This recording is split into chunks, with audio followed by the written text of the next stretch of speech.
Nino e il picnic. Sotto la pioggia. Era il giorno dopo Pasqua e nel bosco tutto era pronto per il picnic. Nino aveva preparato le coperte colorate. Tobì portava le carote, Penny le nocciole e Leo delle marmellate fatte in casa. Anche la maestra Leda era arrivata con del succo di fragole. Tutti erano felici. Che giornata perfetta, disse Penny. Il cielo era azzurro, gli uccellini cantavano e l'erba era profumata. I cuccioli iniziarono a mangiare, ridere, raccontare storie. Poi un suono. Plic, ploc, plip, plop. Una goccia sulla coperta, una sul naso di Tobì, una nel cestino. «Sta piovendo», gridò Leo.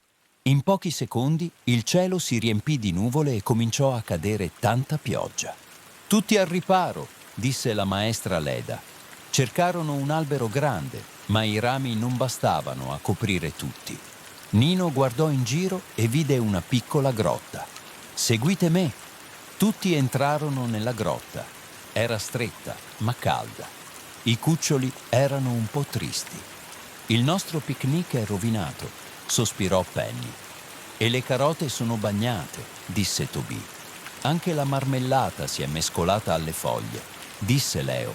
Nino restò in silenzio, poi si guardò attorno. «Ma siamo insieme, no? E siamo asciutti. E abbiamo ancora un po' di cibo. Possiamo fare il picnic, qui dentro». Leda sorrise. «Che bella idea, Nino». Così sistemarono le coperte sulle pietre asciutte. La maestra accese una piccola lanterna e l'atmosfera diventò magica. Nino raccontò una storia inventata. Penny disegnò con il dito sulla parete della grotta e Tobì fece una danza buffa. Ridevano più di prima.